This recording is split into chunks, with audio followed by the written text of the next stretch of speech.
Hello, YouTube family. I wanted to take a quick break from my errands and come in today and talk about pursuing your purpose. So, that may sound really simple, but it's such an important thing. So often, we don't take the time to seek God about what the gifts are that He's given us and how it ties into our purpose, because our gifts always tie into our purpose. But we don't often know what to do with our gifts. Some people are natural born singers, and it's really obvious, hey, you can sing.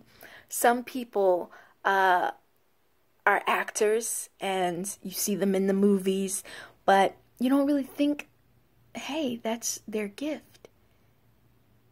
Isn't that really exciting? We all have a gift. Some of us have a gift for management. That is a gift. Some people have a gift of writing. Some people have the gift of singing, acting, the arts in general. Some people are painters and they can create worlds on paper that you never knew existed.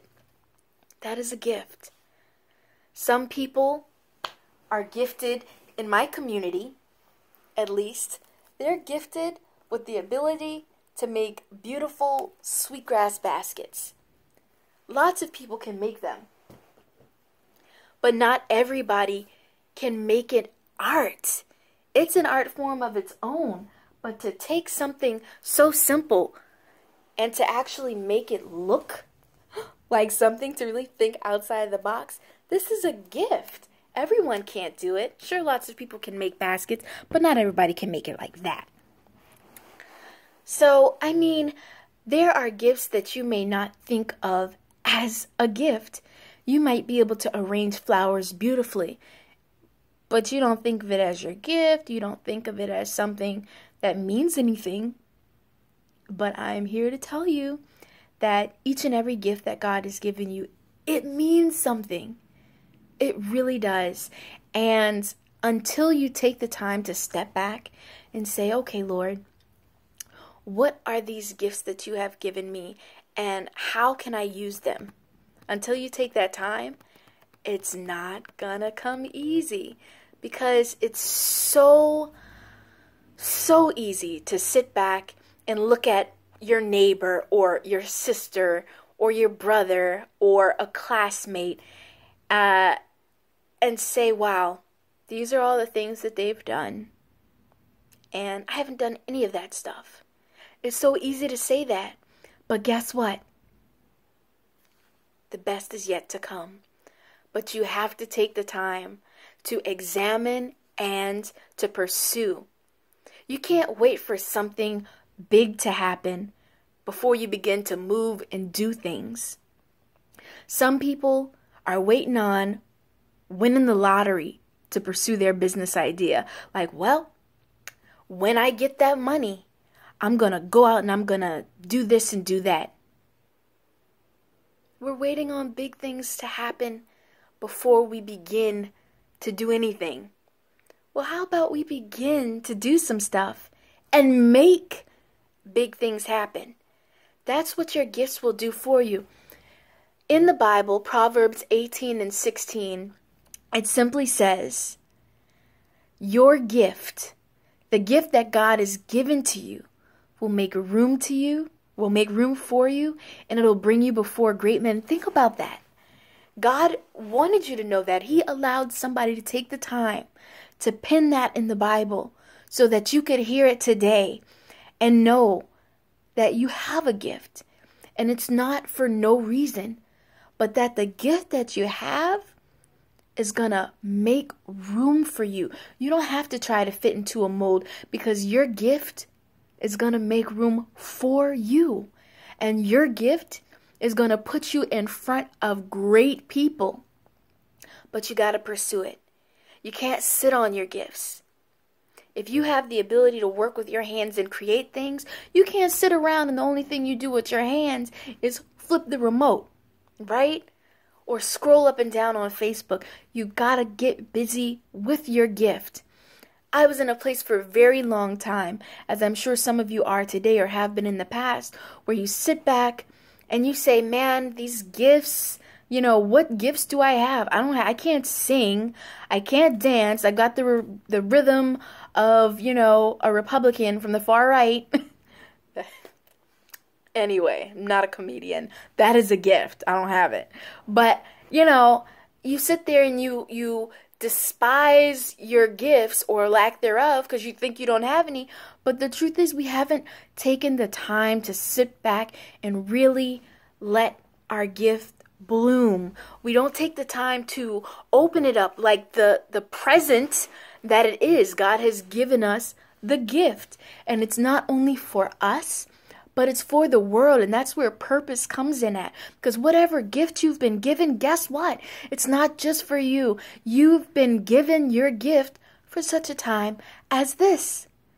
Now is the time to release your gift to the world. Release it so that other people can then release theirs. Think of it. It's something as simple as when I look at, let's say, a Kay Jewelers commercial. Every kiss begins with K. Okay, somebody had to have the gift to be able to design these beautiful pieces of jewelry. They might have, as a child or a young person, sat around and drew some designs and didn't think anything of it. But, eventually they said, oh, this is pretty cool. But what if they hadn't? If you're a lady who's engaged or married, or you're just somebody who's ever received a nice piece of jewelry. You ever seen the videos when a man gets down on his knee and presents his woman, his wife to be, with a beautiful ring, and she's taken aback and she's like, I do. And she's showing all her girlfriends her ring. That started with somebody's gift. Somebody had to design that. Somebody had to have the ability to cut that and create that. That was a gift that then went on to create a memory for somebody, that went on to last. And maybe you're somebody who has inherited a piece of jewelry from somebody in your family that's been around for a really long time.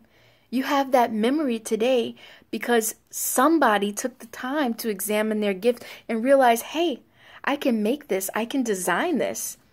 Isn't that pretty cool? Something that seems so simple. It began as a gift, and then somebody walking in their purpose. What about a wedding dress? Somebody was gifted to be able to design that, so that when these girls go in and they put on their wedding dresses, they see themselves and they realize that they're ready for their big day, and they are in the mirror and tears are in their eyes, and they're saying, wow, this is the dress for me. Somebody was given such a powerful gift that they're able to design a piece of clothing that would touch someone so deeply. What is your gift?